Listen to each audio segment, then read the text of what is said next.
இரண்டு அரசர்கள் அதிகாரம் 21. யூதா அரசன் மனாசே. மனாசே அரசனான போது அவனுக்கு வயது 12. அவன் 55 ஆண்டுகள் எருசலேமில் ஆட்சி செய்தான். எப்சிபா என்பவரே அவன் தாய். இஸ்ரேலர் முன்னிருந்து ஆண்டவர் விரட்டியடித்த வேற்றினத்தாரின் அருவருப்புகளை அவன் பின்பற்றி ஆண்டவர் பார்வையில் தீயதனப்பட்டதை செய்தான். அவன் அவனுடைய தந்தை எசேக்கியா தகர்த்தெறிந்த தொழுகை மேடுகளை மீண்டும் கட்டி எழுப்பினான். பாகாலுக்கு பலிபீடங்களை கட்டினான். இஸ்ரேல் அரசன் ஆகாசு செய்தது போல் அசேரா கம்பங்களை நிறுவினான். வானத்து படைகளையெல்லாம் வணங்கி வழிபட்டான். எருசலேமில் என் பெயர் விளங்கச் செய்வேன் என்று ஆண்டவர் கூறியிருந்த அவரது கோவிலில் அவன் பலிபீடங்களை நிறுவினான். ஆண்டவரின் இல்லத்தின் இரு முற்றங்களிலும் வானத்து படைகளுக்கென்று அவன் பலிபீடங்களை கட்டினான். மேலும் அவன் தன் மகனை நெருப்பில் பலியாக்கினான். குறி கேட்பதிலும் சகுனம் பார்ப்பதிலும் நம்பிக்கை கொண்டு குறி கூறுபவர்களோடும் சகுனம் பார்ப்பவர்களோடும் தொடர்பு கொண்டு ஆண்டவர் திருமுன் தீயதன புரிந்து ஆண்டவருக்கு சினமூட்டினான். மேலும் அவன் அசேராவின் செதுக்கிய சிலையை ஆண்டவரின் இல்லத்தில் நிறுவினான். அவ்விடத்தை பற்றி ஆண்டவர் தாவீதிடமும் அவருடைய மகன் சாலமோனிடமும் பின்வருமாறு கூறினார்.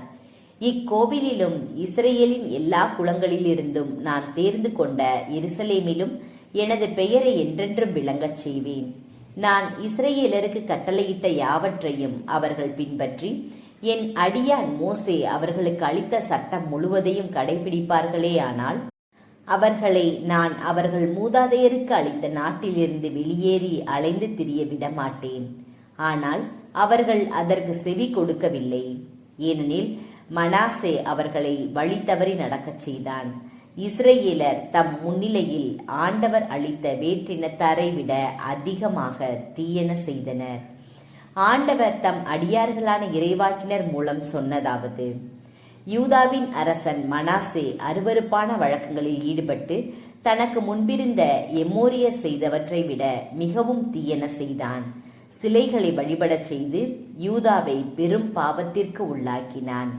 எனவே இஸ்ரேலின் கடவுளாகிய ஆண்டவர் இவ்வாறு கூறுகிறார்: இதோ, நான் எருசலேமின் மேலும் யூதாவின் மேலும் கேட்கும் ஒவ்வொருவருடைய இரு காதுகளும் அதிரும் அளவுக்கு கேடு வரச் செய்வேன். சமாரியாவுக்கு எதிராக நான் பிடித்த அளவு நூலையும் ஆகாபின் வீட்டிற்கு எதிராக நான் பிடித்த தூக்கு நூலையும் எருசலேமுக்கு எதிராக பிடிப்பேன்.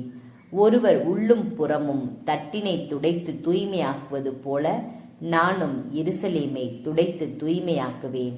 எனவே எனது உரிமை சொத்தில் எஞ்சியிருப்போரை கைவிட்டு அவர்களின் பகைவரிடம் ஒப்படைப்பேன். அப்பொழுது அவர்கள் எதிரிகளுக்கெல்லாம் இரையாகவும் கொள்ளை பொருளாகவும் இருப்பர். ஏனெனில் அவர்களின் மூதாதையர் எகிப்திலிருந்து வெளிவந்த நாள் முதல் இன்று வரை இடைவிடாமல் என் பார்வையில் தீயதனப்பட்டதை செய்து எனக்கு சினமூட்டியுள்ளனர். மனாசே எருசலேமில் ஒரு முனை முதல் மறுமுனை வரை நிரம்பும்படியாக மிகுதியான மாசற்றவரின் குருதியை சிந்தினான்.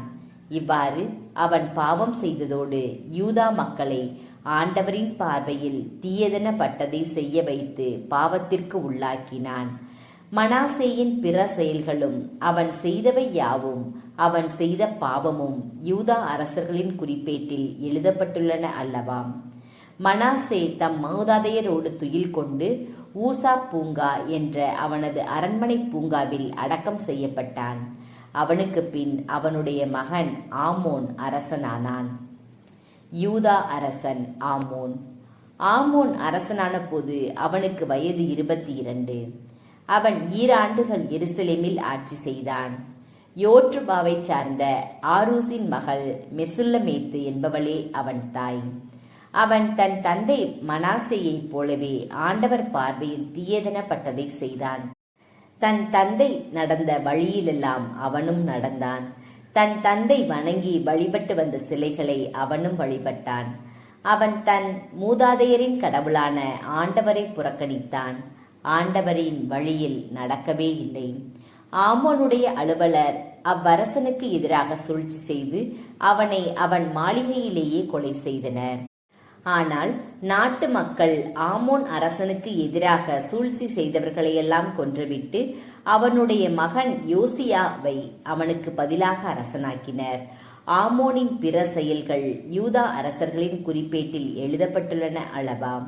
ஊசா பூங்காவில் இருந்த அவனது கல்லறையில் அவனை அடக்கம் செய்தனர். அவனுடைய மகன் யோசியா அவனுக்கு பதிலாக அரசன் ஆனான்.